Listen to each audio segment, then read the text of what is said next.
Aqui crescemos e aqui morreremos. Somos alma e coração por essa ilha, e essa ilha é alma e coração por nós. O propósito do teatro é fazer o gesto recuperar o seu sentido. A palavra, o seu tom insubstituível, permite que o silêncio, como na boa música, seja também ouvido. E que o cenário não se limite ao decorativo e nem mesmo à moldura apenas. Mas que todos esses elementos, aproximados de sua pureza teatral específica, formem a estrutura indivisível de um drama.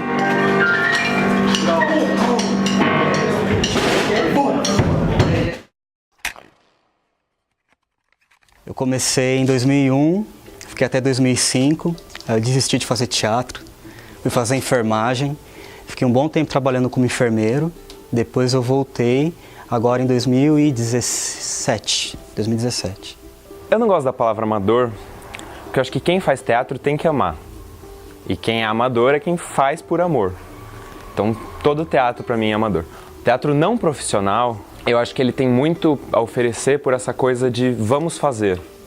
Diferente da técnica, que é uma técnica institucionalizada, uma técnica própria, que não deixa de ter, mas também não é profissionalizada. Eu não consigo me imaginar fazendo outra coisa também. Eu lembro que eu sempre tive vontade de fazer teatro, mas eu nunca tinha feito. E aí quando eu fiz pela primeira vez, eu comecei a entender, nossa, eu acho que é isso que eu preciso fazer pra minha vida, né? Eu sinto uma necessidade de fazer. E eu acho que é isso, assim, eu não consigo também me ver fazendo outra coisa hoje em dia.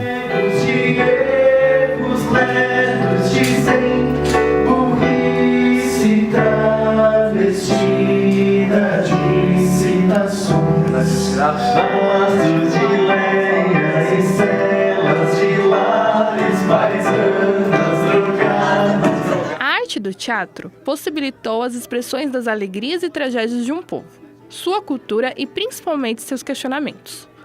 Desde o teatro grego até as peças contra a ditadura nos anos 70, ganhando uma importância na busca do povo pelos seus direitos, e assim tentavam despertar uma consciência política no espectador.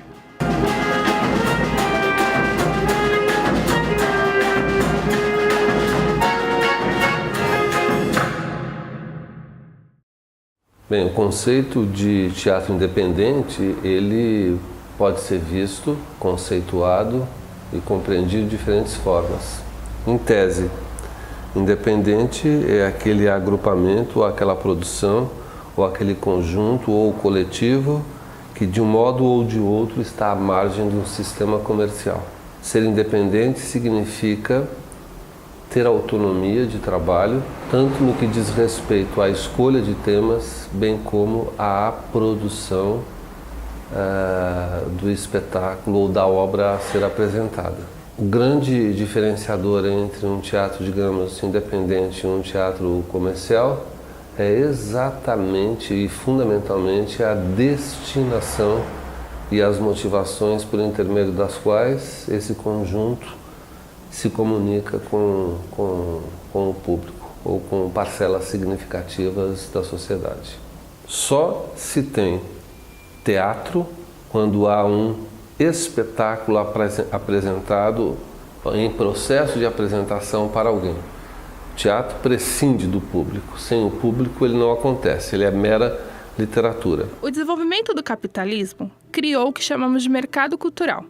A arte, por sua vez, virou mercadoria. As grandes produções teatrais geralmente estão dentro do padrão industrial e não propõem nenhum questionamento social. Desta forma, estão reféns das grandes empresas e grandes patrocinadoras. O teatro independente surge contra esse ideal capitalista. Por serem companhias pequenas, na maioria das vezes com nenhum ou poucos patrocinadores, aproveitam total liberdade artística de criação e, ao mesmo tempo, depende de verba pública e dinheiro arrecadado nas peças, gerando uma certa dificuldade para manter a companhia. Eu fundei a companhia em 2001, na época do Alcino. Eu estudava numa escola de ensino médio, né, de São Caetano, e a escola tinha alguns programas de artes, tipo bandas e fanfarras, essas coisas, mas não tinha nada relacionado a teatro específico. E aí eu sugeri para a coordenação da escola da época, né, para a coordenadora de eventos da escola, para a criação de um grupo E nós criamos o grupo em 2001 com 80 pessoas que faziam aulas. Então nós tínhamos turma de quarta, sexta e sábado, 4 turmas que faziam aula. E aí o nosso primeiro espetáculo é de 2002, que é com remanescentes dessa primeira formação. Fizemos muitas coisas naquela época. Nós tínhamos um perfil de apresentar um espetáculo no final de semana. Apresentou, legal, já montava outra coisa. Apresentava, montava outra coisa. Então, às vezes, em 2 anos, a gente montava 10 espetáculos, assim, né? Porque a gente tinha uma coisa muito legal e uma coisa que a gente sempre tenta resgatar isso. Nós fazíamos as coisas mais com o coração do que pensar na grana mesmo, né? A gente fazia porque a gente gostava de ficar junto, gostava de, né, se expressar e tal. E foi muito legal. Até hoje eu lembro daquela época com muito carinho, assim. Eu acho que ninguém tinha dimensão de que depois de 16 anos ela ainda ia existir. Então nós tivemos um período estudantil que tinha muito essa cara de quase diversão. Assim, era um pretexto para estarmos juntos. A partir de 2005 ela se torna amadora, porque ela sai do Alsina. E aí nós começamos a entender, a maioria das pessoas começaram a se profissionalizar em teatro, as pessoas que estavam no grupo naquela época, eu inclusive. E aí nós começamos a entender isso essa companhia como uma forma de exercitar o que nós aprendíamos.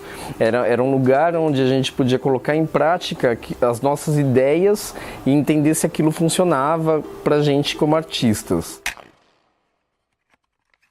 Para mim é bem natural, porque desde quando você está em processo de formação, você já começa a trabalhar assim, porque no teatro você tem que fazer tudo, né? Não só atuar, diferente do audiovisual, que você chega lá e está tudo prontinho, né?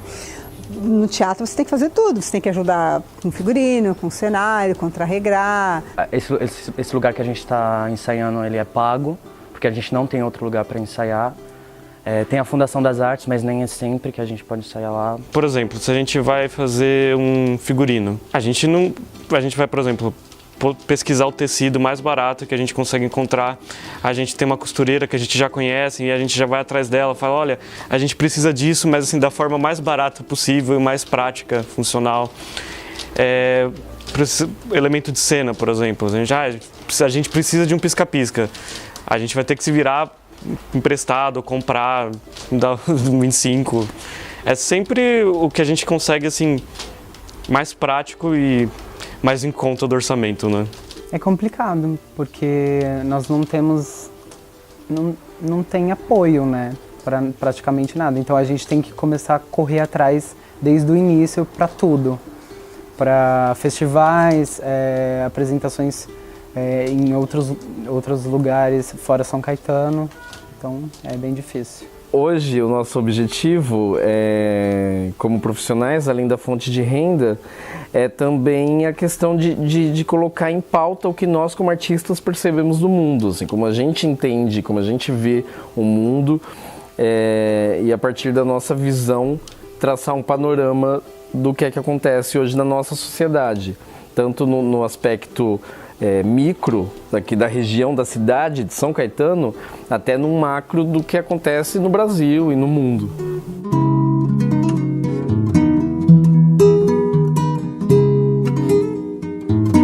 Será que a sorte virá